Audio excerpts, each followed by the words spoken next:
cosas el domingo y de cómo haces tú las cosas, y pedimos que tú hoy te muevas con libertad.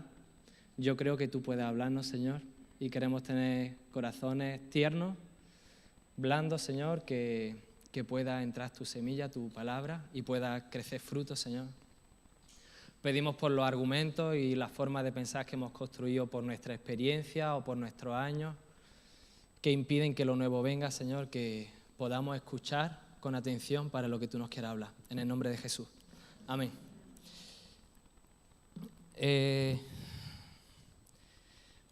Esta semana Dios me ha estado hablando algo a mí personalmente, que creo que también es bueno para la iglesia. Y imagínate que Dios hoy te habla. A mí la mayoría de veces que Dios me ha hablado así, de veces que recuerde, yo no me esperaba que Dios me fuese a hablar. Pues imagínate que Dios hoy de repente te habla y te da una visión. ¿Qué harías si Dios te hablara, sintieras que Dios te está hablando, que Dios te está diciendo, venga, ánimo, ve por esta dirección? ¿Qué harías? Entonces quiero que tengas esto en tu corazón, Señor. Si tú hoy pudieras hablarme algo personal, yo te querría obedecer. Dice, estoy haciéndome viejo, como podéis comprobar, ya soy padre y estas cosas. Entonces, cada vez pienso más en el paso del tiempo. Y hay un salmo, que es Salmo 90:12, que dice, enséñanos a entender la brevedad de la vida, para que crezcamos en sabiduría. Es decir, Señor, enséñanos a darnos cuenta lo corta que es la vida, para que yo sepa cómo vivir bien. Esa es la sabiduría, saber actuar, saber juzgar bien. Y en España, la media de vida está en 30.436 días. Yo ya ayer calculé que llevo 10.400 y pico días vividos. Es decir, me quedan 2 veces más o menos. Si sigo la media, a lo mejor no llego hasta eso o llego a más. Pero yo creo que es bueno plantearse preguntas, incluso si tienes que dedicar unos días de tu vida a pararte y hacerte preguntas que puedan cambiar el resto de los días que te queden. Pueden ser 1.000, pueden ser 10.000, pueden ser 20.000 o 30.000, no lo sé, o 1, no quiero asustaros, pero podría ser también. ¿No sería bueno plantearse, pararse un poquito? Yo creo que sí. Hay una frase de Woody Allen. Ahora tú sabes que antiguamente las predicaciones tenía que haber un título para que fuera una buena predicación, que hubiera un título, que hubieran 3 puntos, que hubieran palabras en griego, ¿no? Esos son los tips de una buena predicación. Pues hoy ya también tiene que haber frases célebres. Estoy de broma, ¿vale? Es que no sé si estáis muy serios. Dice Woody Allen, me interesa el futuro porque es el sitio donde voy a pasar el resto de mi vida. Pues nada. Y la predicación de hoy se llama circunstancial o consecuente. Muchas veces, últimamente Dios me está hablando en este sentido. La sociedad en la que vivimos es una sociedad que no apoya la fe, ¿no? La fe es lo que sea, y menos en un Dios. Se lleva el budismo, porque el budismo puede ser espiritual sin tener un Dios, ¿no? El yoga y todas estas cosas están bien vistas, pero tener una fe en algo superior, en la cultura de hoy nuestra, no lo apoya. Entonces muchas veces nos puede pasar, como dice mi padre a veces, que tenemos el carnet de soy el trabajo que sea, soy entrenador, soy padre, he estudiado esto y esto, vivo aquí y soy cristiano, ¿no? Pues es como el carnet que tengo de más. Pero Dios no quiere, ese no es el cristianismo que Dios vino a traer, un extra para tu vida. El cristianismo tendría que abarcar todo, tendría que abarcar, yo soy un entrenador cristiano. ¿Hay alguna esencia cuando yo entreno a alguien de mi cristianismo o no lo hay?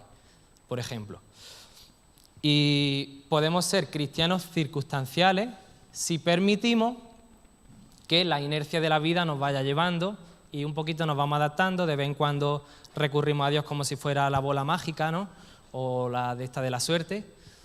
Y al final estamos viviendo un cristianismo circunstancial. Nos vamos adaptando a cómo vaya la inercia y yo voy siguiendo un poquito y de vez en cuando me acerco a Dios. O podemos ser cristianos consecuentes. Es decir, tiene un objetivo, tiene una intención y luchas por eso. Dice Marcos 8:34, si alguno de ustedes quiere ser mi seguidor, tiene que abandonar su manera egoísta de vivir, tomar su cruz y seguirme. Si tratas de aferrarte a la vida, la perderás. Pero si entregas tu vida por mi causa y por causa de la buena noticia, la salvarás. ¿Y qué beneficio tienes si ganas el mundo entero, pero pierdes tu propia alma? ¿Hay algo que valga más que tu alma? Y bueno, yo quiero hablar hoy de Ageo, que es un profeta, un libro que te puedes leer en 20 minutos más o menos de la Biblia. Es solamente 2 capítulos muy cortitos. Y es una persona que apareció en la historia de la Biblia y fue consecuente, no fue circunstancial. Es difícil esa palabra, cuando lo dices 2 o 3 veces, y nervioso más.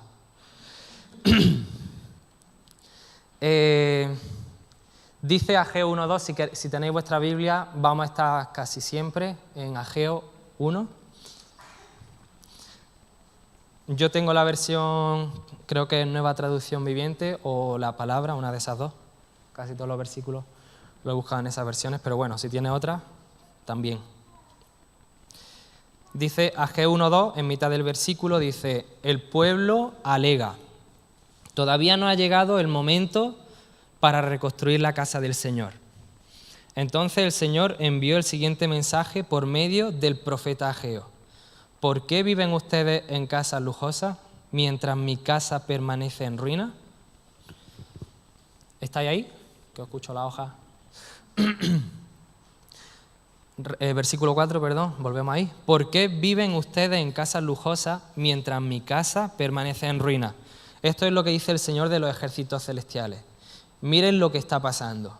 Han sembrado mucho, pero cosechado poco. Comen, pero no quedan satisfechos. Beben, pero aún tienen sed. Se abrigan, pero todavía tienen frío. Sus salarios desaparecen, como si los echaran en bolsillos llenos de agujeros. Esto es lo que dice el Señor de los ejércitos celestiales. Miren lo que está pasando. Vayan ahora a los montes, traigan madera y reconstruyan mi casa. Entonces me complaceré en ella y me sentiré honrado, dice el Señor. Esperaban cosechas abundantes, pero fueron pobres. Cuando trajeron la cosecha a su casa, yo la hice desaparecer con un soplo. ¿Por qué? Porque mi casa está en ruina, dice el Señor de los ejércitos celestiales, mientras ustedes se ocupan de construir sus elegantes casas. ¿Te has quedado con la historia? Gracias. Es verdad, yo cuando digo a mi padre, gracias por ese amén, es verdad que es como, gracias. Hay algo de, encima estáis todos con la mascarilla, como con los ojos así, que no sé si estáis enfadados conmigo. Podéis decir amén, podéis decir, no me parece bien, pero podéis responderme, ¿vale? Bueno, te voy a poner un poquito en situación. El pueblo de Dios, que era el pueblo judío en aquella época, ahora nosotros somos el pueblo de Dios. El pueblo de Dios se lo habían llevado cautivo a Babilonia, esclavos a Babilonia, ¿vale? ¿Por qué? Porque habían pecado, eran rebeldes y Dios ya le había avisado, si no os arrepentís os van a llevar presos, otra nación. Y era lo que había pasado durante 70 años, que ya lo había... Esos son datos históricos, es decir, lo puedes ver por la historia de la Biblia, pero también por la historia de los imperios. Se habían llevado 70 años al pueblo de Israel.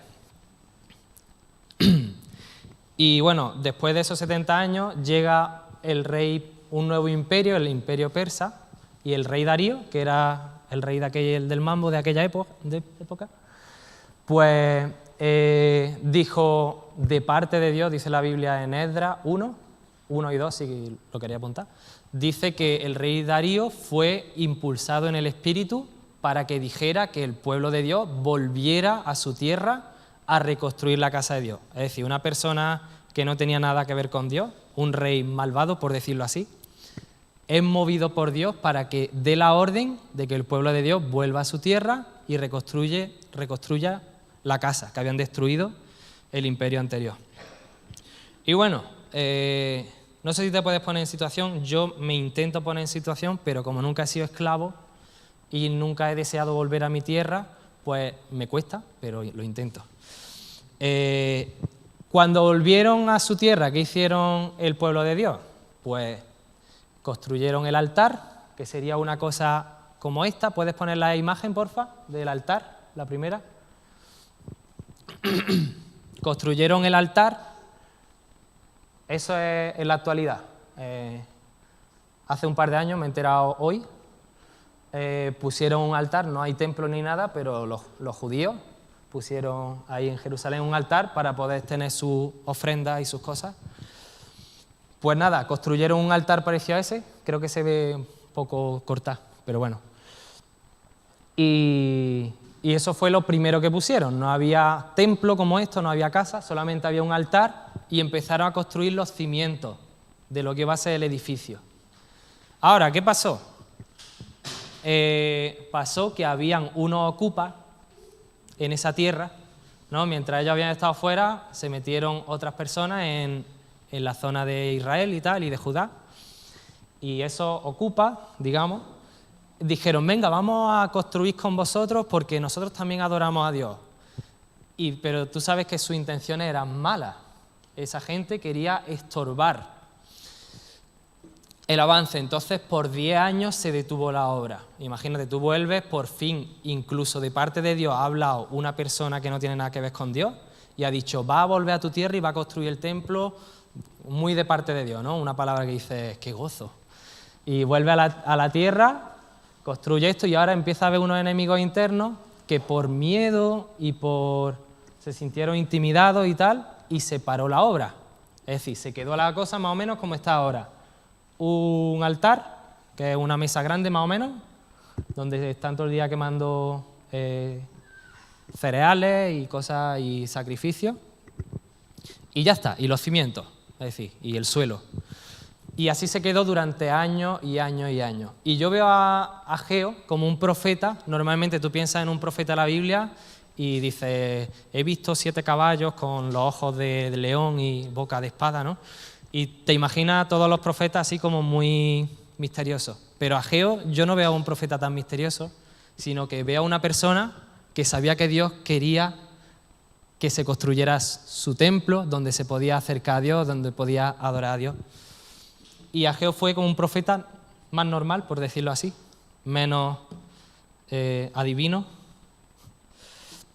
Y bueno, me sorprende mucho que los 70 años que ya habían profetizado que iban a ser presos, no se acabaron hasta que no se acabó el templo. Es decir, aunque volvieron a su tierra, Dios consideraba que seguían siendo cautivos. Es decir, parece que ya has vuelto, parece que ya está la cosa medio bien, pero no has construido el templo. Entonces sigue siendo cautivo. Si te pones a calcular fechas, desde que destruyeron al templo hasta que se acabó el templo son 70 años, históricamente, y en la Biblia también aparece. Entonces, no porque esté en un buen lugar significa que ha acabado con tu cautiverio. Tú puedes estar en la iglesia, pero tú no estás construyendo el templo y sigues en cautiverio, aunque parece que el alrededor ya está todo arreglado, pero no. Dios considera que tú sigues cautivo, como le pasó al pueblo de Israel. Entonces, os voy a pedir que me ayudéis. ¿Qué significaba el templo para los judíos? Pensad un poquito en qué funciones cumplía el templo y si podéis ir diciendo no sé qué, pues vamos entre todos descubriendo para qué servía el templo para los judíos.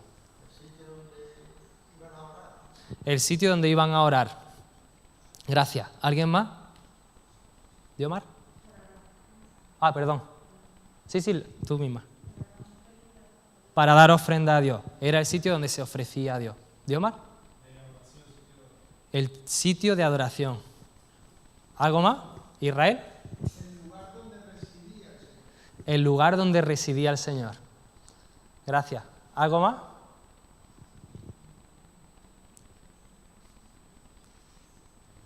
Vale, gracias. Lo tenía casi todo lo que habéis dicho, lo tenía apuntado. En Deuteronomio habla, Deuteronomio 12, 5 hasta el 7, si queréis, ahí sale un poquito para lo que servía el templo, pero era para eso, era el lugar de intimidad. Tú podías tener intimidad con Dios, como decía, ahí residía la presencia de Dios. Para tener intimidad iba al templo. Era el lugar donde adoraban y tenían devoción a Dios, donde agradecían a Dios, habían ofrendas de gratitud, iba a darle las gracias a Dios. Era el lugar de identidad, era el centro para los judíos, era como su monumento, para que digamos. Era lo que les daba identidad como nación. Era un lugar de compromiso. También iban a llevar votos al altar, al templo. Y era el lugar de perdón. Era el lugar donde podían encontrar el perdón de sus pecados por medio de sacrificio y tal. Ahora, ¿qué significa el templo para los cristianos? Hemos hablado de los judíos. ¿Qué puede significar el templo para los cristianos? Bueno, para no hacerlo muy largo, Jesús cambia, pero vamos, es lo mismo, es nuestro lugar de adoración, es nuestro lugar de devoción, nuestro lugar de gratitud, nuestro lugar donde encontramos el perdón.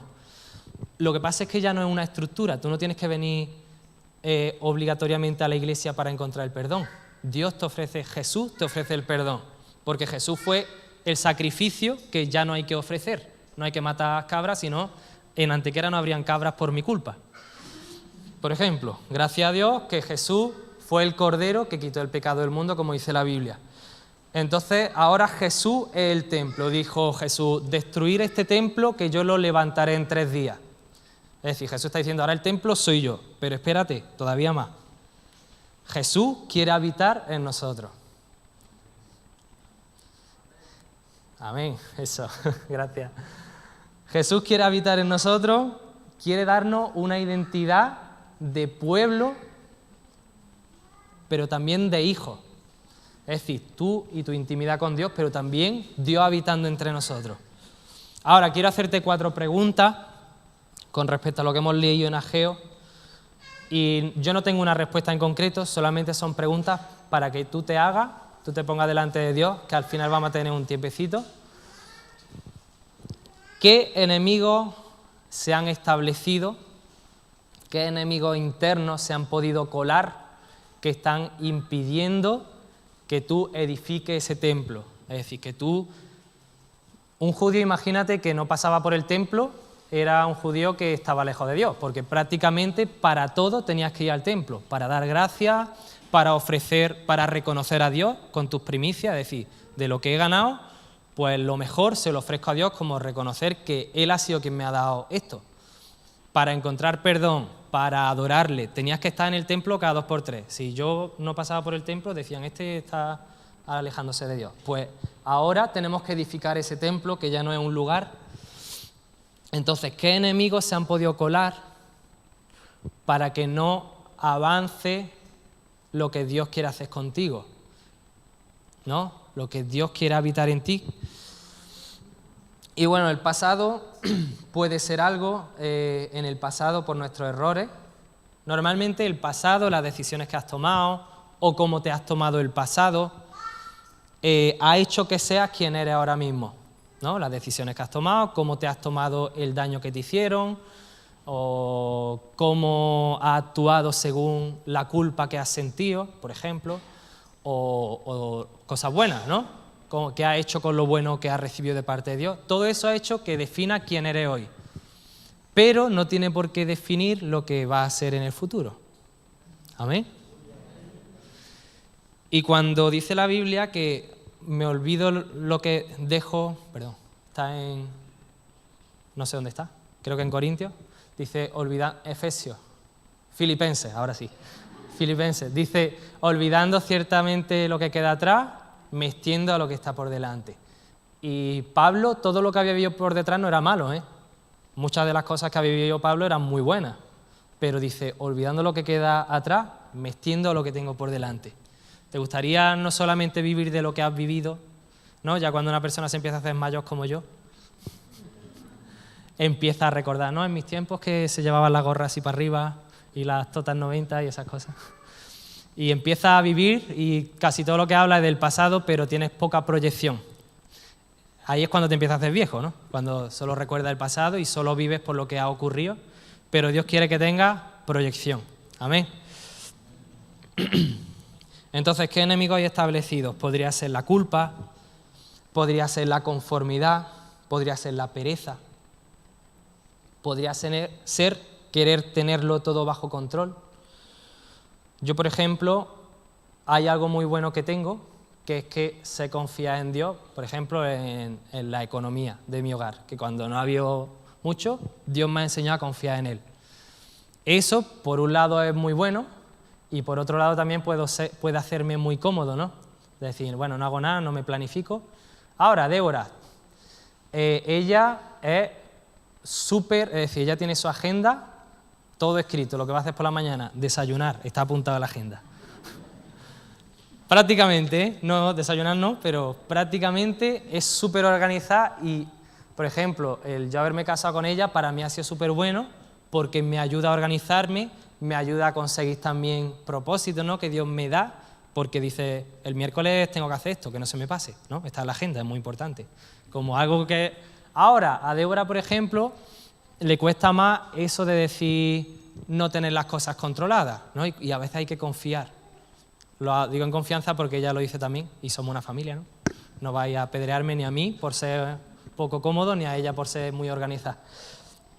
Entonces hay cosas de tu carácter y que Dios te ha enseñado que tienes que tener también un poco de cuidado con la parte floja, digamos, o de desconfiar de Dios. La gente conformista no necesita a Dios. Si tú te conformas a venir hoy, que yo dé una predicación y que tú te vayas a tu casa y hasta el domingo siguiente, necesita a Dios muy poquito, ¿no? Para levantarte la cama, coger el coche y poco más. También la gente que quiere controlarlo todo al 100% necesita a Dios. Es decir, si tú quieres tener todo ultra controlado, no le das hueco a Dios para que Él actúe, ¿no?, como Él quiera.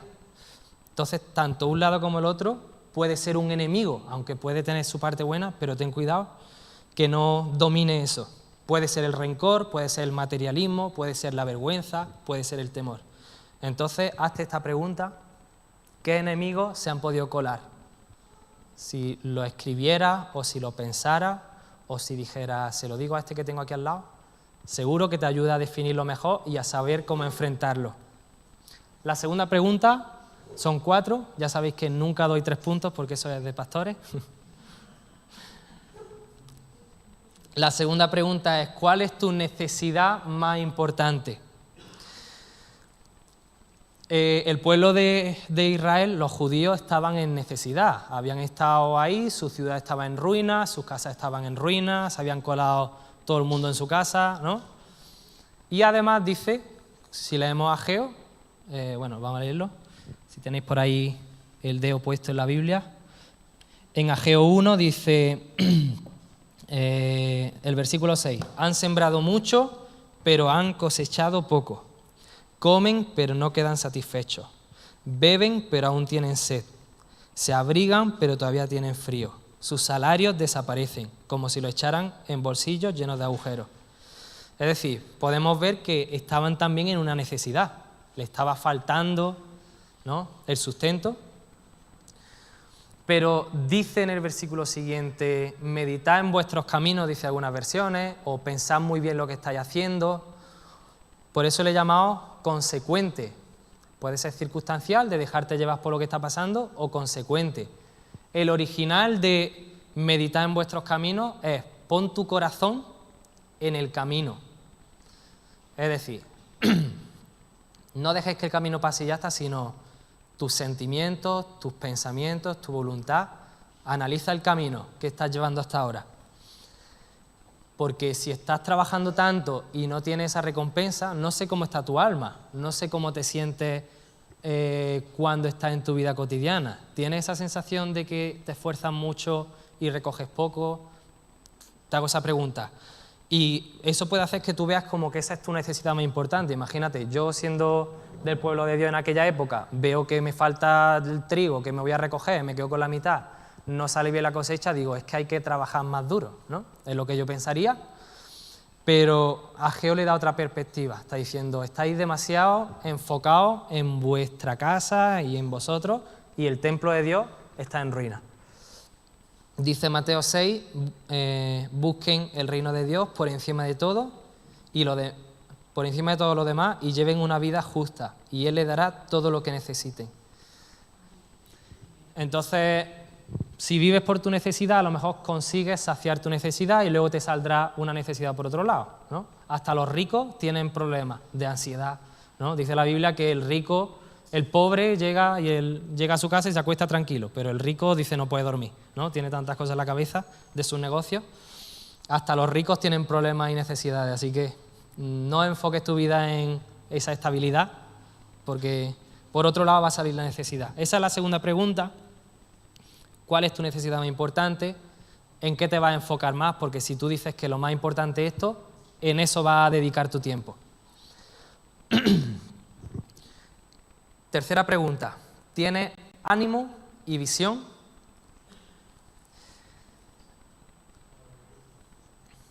El típico versículo que tú le das a una persona cuando está desanimado, ¿cuál es? A ver si alguien da con el versículo.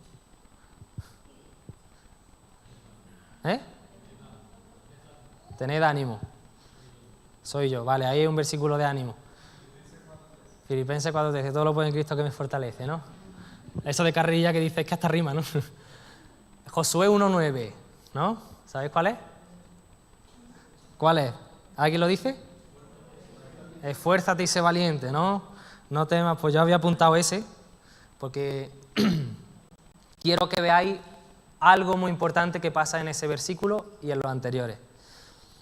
Josué 1:6 dice, sé fuerte y valiente porque tú serás quien guía a este pueblo para que tome posesión de toda la tierra que juré a sus antepasados que les daría.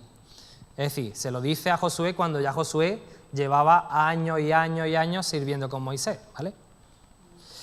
Después, versículo 7, sé fuerte y muy valiente. Ten cuidado de obedecer todas las instrucciones que Moisés te dio.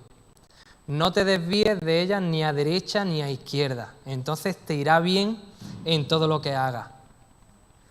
Estudia constantemente este libro de instrucción. Medita en él de día y de noche para asegurarte de obedecer todo lo que allí está escrito. Solamente entonces prosperarás y te irá bien en todo lo que hagas. Mi mandato es, sé fuerte y valiente, no tengas miedo ni te desanimes, porque el Señor tu Dios está contigo donde quiera que vayas. Me gusta leerlo todo con el sentido más completo, ¿no? Porque te das cuenta que Dios le está diciendo, piensa mucho en lo que yo ya he hablado a Moisés y lo que le da al pueblo. No pares de pensar, no te apartes, solamente así te va a ir bien. Y ahora acaba diciendo, sé fuerte y valiente. Es decir, va a necesitar ser fuerte y valiente. Y para poder alcanzar lo que Dios quiere que tú hagas, va a necesitar ser fuerte y valiente. A veces no te va a apetecer, ¿no? Pero va a tener que ser fuerte y valiente y Dios estará contigo a donde quiera que vayas. Pero quiero que veas que hay como una especie de lazo, una especie de... Es decir, Dios te da su bendición a cambio de tu fidelidad, a cambio de que no te desvíes. Dios te da su bendición. No solamente te quedes con la promesa, sino Dios te da bendición a cambio de fidelidad. Quiero que veáis la segunda imagen, que es la de los bueyes. Veo algo así, ¿no? Cuando Dios dice, sé fuerte y valiente, tal, pero no te desvíes ni a derecha ni a izquierda, ¿no? Es un lazo, es decir, tú tienes la bendición de que vas acompañado por Dios y Dios te va a bendecir por donde quiera que vayas, pero tú vas ligado a Dios, tú no te desvías. Y la Biblia dice, por no perder mucho tiempo, en Mateo 11, venid a mí todos los que estáis cargados y cansados y yo os daré descanso, poned mi yugo, que es eso, sobre vosotros y aprended de mí que soy sencillo y humilde de corazón, así encontraréis descanso para vuestro espíritu, porque mi yugo es fácil de llevar y mi carga ligera. Entonces, cuando te he hecho la tercera pregunta, ¿tienes ánimo y visión? Muchas veces estamos viviendo la vida cristiana diciendo, qué difícil es ser cristiano, de verdad. Qué duro servir a Dios, ¿no? Pero Jesús dice, seguirme a mí es ligerito. Mi yugo, mi enseñanza son fáciles de llevar. Y es que además, llevando eso, vas a encontrar descanso. Tú sabes, la palabra descanso significa recreación. Bueno, yendo al original, ¿no? En el idioma que lo escribieron. ¿Dónde está? Perdón, me he perdido. Anapausis, que es intermedio. No necesitas a veces un refresquillo. Cuando estás trabajando dices, qué bien me vienen estos 5 minutos de... ¿no? Pues vas a encontrar ese descanso en tu espíritu, en tus pensamientos. Cuando tú vas ligado a Dios, vas ligado a Jesús, a lo que Él enseñó. Y el cuarto y última pregunta es, ¿qué pasos prácticos tengo que tomar?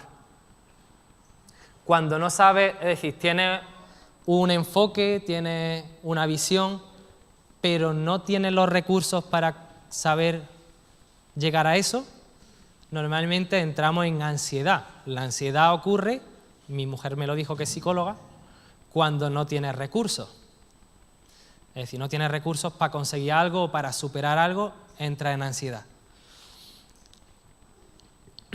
Pero en los versículos que hemos leído en Ageo dice, iros ahí al monte, cortad árboles y poneros a edificar. Mira qué cerquita estaba la solución. Mira qué práctico era. El monte estaba aquí al lado. Eran materiales fáciles de conseguir y accesibles. Pues tú sabes que tú tienes materiales fáciles de conseguir y accesibles. Lo que pasa es que parece que solo son árboles o solo es madera. Pero eso puede hacer que construya el templo. Y muchas veces son decisiones o hábitos muy concretos lo que van a llevar a que construya ese templo, como decíamos, poder ser hijos, poder pertenecer. Muchas veces estamos diciendo, a ver si llega el momento de que la cosa esté mejor. Yo, por ejemplo, era una de las personas que decía, es que tengo muy poco tiempo con el trabajo, estoy todo el día liado, no sé qué, me gustaría tener más tiempo libre. Y ahora llega el coronavirus. ¿Tú sabes que llevo desde el 16 de marzo sin trabajar? Con un ERTE y con cosas de estas. Pues imagínate. Pero ¿tú sabes qué pasa? Que todavía tengo poco tiempo. Muchas veces no... Es decir, tú estás esperando que llegue un momento mágico en concreto, ahora sí, pero es que son hábitos. Es decir, no hay una solución mágica. Ve al monte, coge los palos que parecen que no sirven para nada.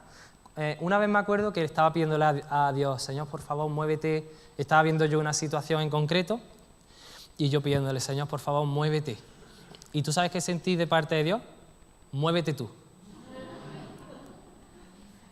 ¿No? Si Jesús habita en nosotros, que lo dijo en Juan 17, creo, o 16, o por ahí, o 14. Los lee enteros y si no son, pues te edifica también. Dijo, he estado con vosotros, pero ahora estaré en vosotros. Y yo diciendo, Señor, muévete, tal, habla a esta persona, y Dios diciéndote, muévete tú, ¿no? Moisés dijo, ¿cómo voy a guiar? Y dice, ¿qué tienes en la mano? Un palo. Pues mira, con un palo guió al pueblo de Dios, con un palo hizo milagros, y Dios quiere que uses lo que tienes a tu mano, lo que te es fácil. Amén. Cada uno tenemos una capacidad especial, un don que Dios nos ha dado, que ¿sabes para qué sirve, dice la Biblia? Para edificar a la iglesia. Es decir, no solamente te tiene que edificar la palabra que yo tenga, te tiene que edificar el ánimo que te dé Joel, por ejemplo, ¿vale? O esa capacidad fácil que tiene otra persona de darte una palabra.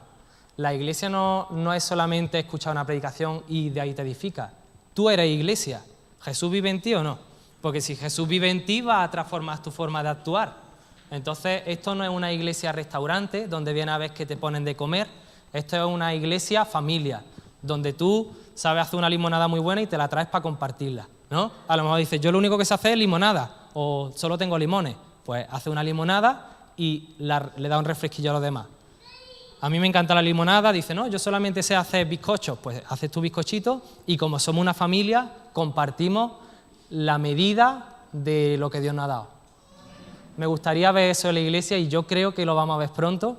No solamente que va a ser venir a comer, sino que el Espíritu Santo se va a mover a través de cada uno y te animo a que tengas esa expectación, porque Dios puede moverse a través de mí, que si tú me vieras de cerca o de dentro no te sorprendería tanto a lo mejor si me ves de fuera, ¿sabes? Yo soy una persona muy normal, pero yo creo que Dios puede hablar a través de mí, puede moverse a través de mí, puede dar un ánimo solamente a través de mí o puede hacer muchas cosas. Y así entre toda la iglesia, no somos un restaurante, somos una familia. Amén. No sé si te recuerdas, pero a principios de año fue la visión que Dios trajo, ser una gran familia. Y en la familia compartimos. ¿Me puede ayudar la alabanza, porfa? Vamos a acabar.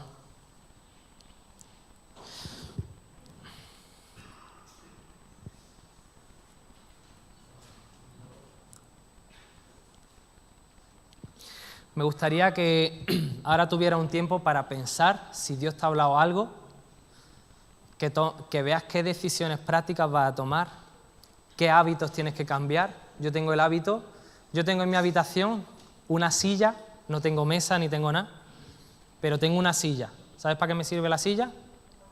Para poner la ropa, muy bien. Yo llego y eso que es tan fácil como doblarlo y meterlo en el armario si está limpio, si no, haz esto, ¿vale? Pues a la silla.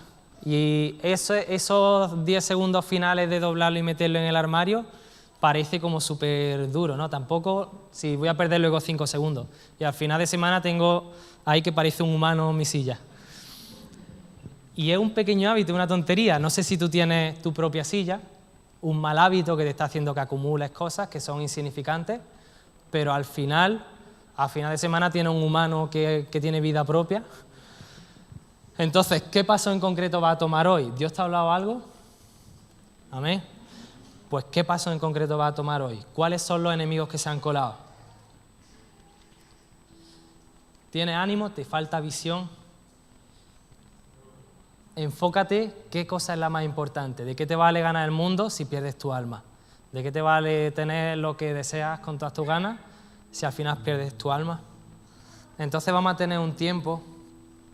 Me encanta 1 de Pedro 2 que dice 5, dice, y ustedes son las piedras vivas con las cuales Dios edifica su templo espiritual. Nosotros somos piedras vivas. Además son sacerdotes santos. Por la mediación de Jesucristo ofrecen sacrificios espirituales que agradan a Dios.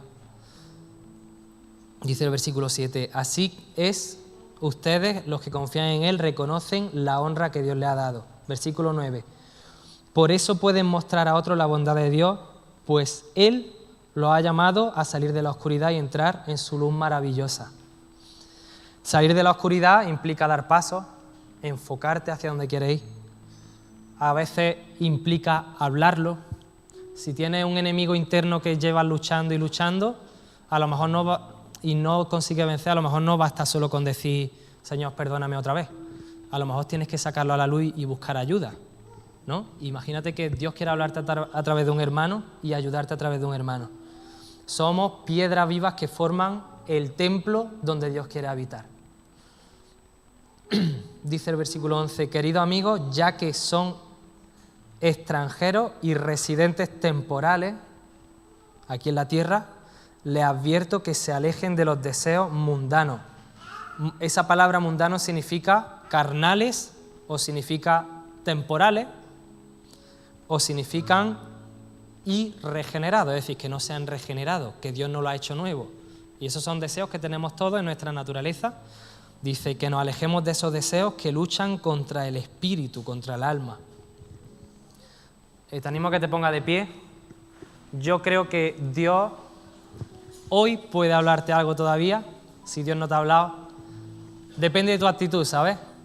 Jesús no iba a sanar a la mujer del flujo de sangre, pero esa mujer se acercó con fe. Tocó el manto cuando eso estaba casi prohibido porque era inmunda por su condición, pero se la jugó y se acercó con fe a Jesús y Dios le habló.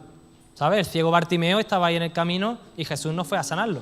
El ciego Bartimeo se puso a pegar voces y por su fe fue salvo.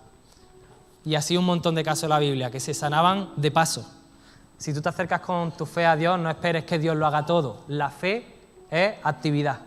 Entonces, si tú crees que Dios te puede hablar, Dios puede cambiar tu corazón, Dios necesita ver en ti actividad. Amén. Vamos a pedirle a Dios que se mueva.